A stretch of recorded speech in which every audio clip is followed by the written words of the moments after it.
Hi friends, welcome to my channel. AP వాతావరణ శాఖ నుంచి వెదర్ రిపోర్ట్ అయితే వచ్చింది. సో బంగాళాఖాతంలో పెన్గాల్ తుఫాన్ అయితే ఏర్పడనుంది. ఈ తుఫాను ప్రభావంతో ఏపీలోని పలు జిల్లాల్లో కొన్ని చోట్ల భారీ నుంచి అతి భారీ వర్షాలు కురిసే అవకాశం ఉన్నట్లు వాతావరణ శాఖ అయితే తెలిపింది. ఏ జిల్లాల్లో వర్షాలు కురనున్నాయి, దానికి సంబంధించిన వివరాలు అయితే తెలుసుకుందాము. వీడియోని అయితే స్కిప్ చేయకుండా చివరి వరకు చూడండి. వీడియోలోని ఇన్ఫర్మేషన్ నచ్చినట్లయితే ఛానల్ని సబ్స్క్రైబ్ చేసుకోండి. చాలామంది వీడియోస్ చూస్తున్నారు కానీ లైక్ చేయట్లేదు. మీరు ఎన్ని లైక్స్ చేస్తే నాకు అంత సపోర్టివ్ ఉంటుంది. వీడియో కూడా ఎక్కువ మందికి రీచ్ అవ్వడం జరుగుతుంది. లేట్ చేయకుండా టాపిక్ లేక అయితే వెళ్ళిపోదాము. ఏపీకి వాతావరణ శాఖ భారీ వర్ష సూచన అయితే జారీ చేసింది. పలు ప్రాంతాల్లో మోస్తరు నుంచి భారీ వర్షాలు, అక్కడక్కడ అత్యంత భారీ వర్షాలు కురిసే అవకాశం ఉన్నట్లు తెలిపింది. నైరుతి బంగాళాఖాతంలో నెమ్మదిగా కదులుతున్న తీవ్ర వాయుగుండం ఇది గడిచిన 6 గంటల్లో గంటకు 2 కిలోమీటర్ల వేగంతో కదులుతోంది.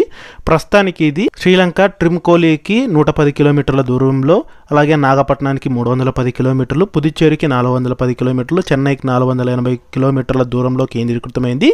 ఇక రాగల 12 గంటల్లో శ్రీలంక తీరాన్ని దాటి ఉత్తర వాయువ్య దిశగా పయనిస్తున్నట్లు వాతావరణ శాఖ అయితే తెలిపింది. ఇక రేపు ఉదయం లోపు, అంటే శుక్రవారం ఉదయం లోపు తుఫానుగా మారే అవకాశం ఉన్నట్లు వాతావరణ శాఖ అంచనా వేస్తోంది. తుఫానుగా మారిన తర్వాత దీనికి పెన్గాల్ అని నామకరణం అయితే చేయనున్నారు. ఇక ముఖ్యంగా శనివారం ఉదయం ఉత్తర తమిళనాడు పుదుచ్చేరి తీరాల సమీపంలో కరైకల్ మరియు మహాబలిపురం మధ్య తీవ్ర వాయుగుండంగా తీరం దాటే అవకాశం ఉన్నట్లు వాతావరణ శాఖ అయితే తెలిపింది. ఇక దీని ప్రభావంతో వచ్చే 3 రోజులు దక్షిణ కోస్తాలో అక్కడక్కడ భారీ వర్షాలు, రాయలసీమలో శుక్ర శనివారాల్లో అక్కడక్కడ భారీ వర్షాలు కురిసే అవకాశం ఉంది. మిగిలిన చోట్ల విస్తారంగా తేలికపాటి నుంచి మోస్తరు వర్షాలు పడే అవకాశం ఉన్నట్లు తెలిపింది.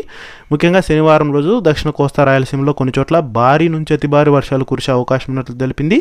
ముఖ్యంగా నెల్లూరు, తిరుపతి జిల్లాల్లో అతి భారీ వర్షాలు కురుస్తాయని అయితే హెచ్చరికలు జారీ చేసింది. అలాగే కోస్తాంధ్ర తీరంలో గంటకు గరిష్టంగా 70 కిలోమీటర్ల వేగంతో ఈదురుగాలు వీస్తాయని, మత్స్యకారులు శనివారం వరకు సముద్రంలో చేపల వేటకు వెళ్లరాదని అయితే తెలిపింది.